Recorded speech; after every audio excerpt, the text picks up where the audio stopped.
Selamat pagi, sahabat IKPS TV terkasih. Sebelum kita merenungkan firman Tuhan, marilah kita berdoa bersama-sama.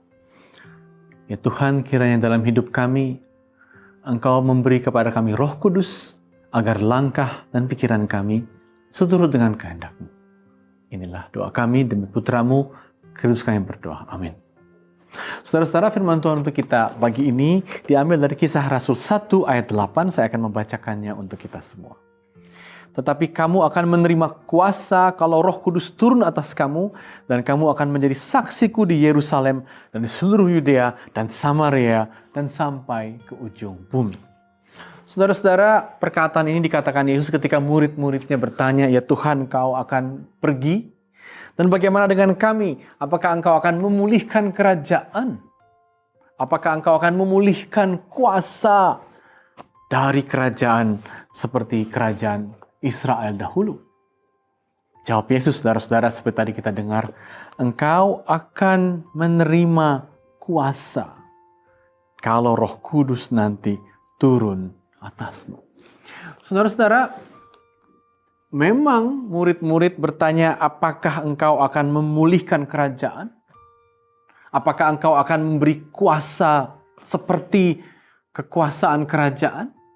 Tapi Yesus tetap mengatakan, aku memberimu kuasa, tapi itu kuasa Roh Kudus, dan itu kuasamu yang kau dapat dariku untuk bersaksi. Dalam Alkitab ada dua bahasa Yunani tentang kuasa. Yang pertama, kata itu disebut exousia. Kalau exousia, saudara-saudara, kuasa berarti apa? Berarti seperti kata Yesus dalam Markus 11 ayat 23, aku berkata, terjadilah. Itu kuasa yang memang luar biasa, bahkan yang bisa menghancurkan. Tetapi kata kuasa yang diberikan oleh Yesus kepada murid-muridnya, kepada Anda dan saya, bukan exousia seperti yang Yesus tunjukkan ketika dia menghardik, tapi kuasa yang disebut dunamis. Dunamis berarti apa? Berarti kuasa karena anugerah itu mengalir. Karena anugerah itu bekerja. Karena ada energi kasih yang punya dampak. Itulah kuasa. Sehingga kuasa itu dipakai memang tidak memulihkan Israel. Tidak membangun sebuah kerajaan. Tapi untuk bersaksi. Dunamis untuk bersaksi. Kuasa berarti kasih karunia itu berlimpah, bekerja, efektif untuk bersaksi. Seperti itulah saudara-saudara, kuasa yang diberikan oleh Kristus kepada murid-muridnya, kepada Anda dan saya. Dan kalau kuasa itu sedemikian, saudara-saudara, dunamis, maka apakah tanda-tandanya dalam hidup kita? Bagaimanakah kuasa itu akan efektif dan berdampak kalau ada pada Anda dan saya? Yang pertama-tama seperti Kisah Rasul 1 ayat 3, saudara-saudara, kuasa itu berarti apa? Berarti ia hidup. Berarti ada kehidupan, berarti dia menang mengalahkan maut, berarti nafas kehidupan ada pada Anda dan saya. Itulah saudara-saudara arti kuasa dunamis yang pertama tadi. Temukan kehidupan. Dukung semua hal yang menghidupkan.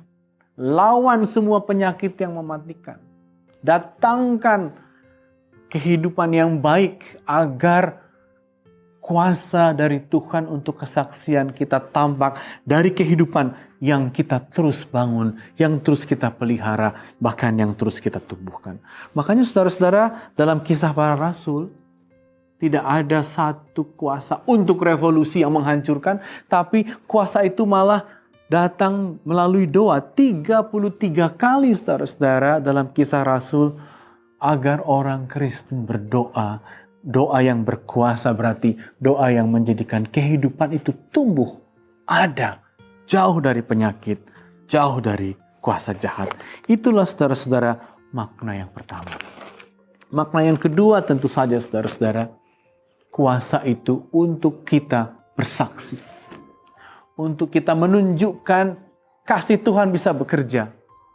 Untuk marturia, kesaksian adalah marturia. Dan kalau begitu setiap orang Kristen yang berkuasa bisa bersaksi, bisa marturia. Dan dengan demikian kuasa itu seperti kuasa dalam seorang martir, saudara-saudara. martir, saudara-saudara, berarti apa? Berarti kita sepenuh-penuhnya diberi kuasa kebangkitan. Kemartiran Kristen bukan seperti para teroris yang berani bunuh diri, bukan. Tapi kemartiran Kristen adalah bagaimana dia bangkit, bersaksi agar kehidupan menang, agar kuasa yang jahat bisa dikalahkan, agar kuasa ketidakadilan bisa dicegah, agar anugerah bekerja dan anugerah menampakkan kekuatannya. Anda dan saya, karena kita diberi kuasa, maka memang kita diberi kekuatan hidup. Life is powerful. Dan kalau begitu, apapun yang mendatangkan kehidupan, tunjukkan, bangun. Di situ kuasa Kristiani. Dan yang kedua, kuasa Kristiani adalah kuasa yang membuat kita menjadi saksi. Melalui doa, melalui kehidupan yang kita perjuangkan, melalui kemartiran yang kita pertahankan. Tapi bukan kemartiran untuk menghancurkan. Bukan kemartiran berani mati untuk menghancurkan seperti teroris, tapi kemartiran agar yang jahat bisa kita cegah. Yang melakukan kekerasan kita bisa bungkam. Kebohongan bisa kita kuak. Dan orang dapat bersaksi bahwa kasih Tuhan bekerja efektif, nyata dalam diri Anda, dalam diri kita semua. Amin, saudara-saudara, mari kita berdoa. Ya Tuhan, kemanapun kami sebagai anak-anak-Mu, Kau memberi kepada kami kuasa. Dan kuasa menjadi saksi-Mu.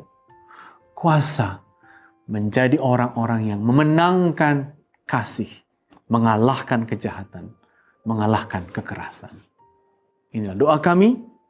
Demi putra-Mu, Kristus kami berdoa. Amin.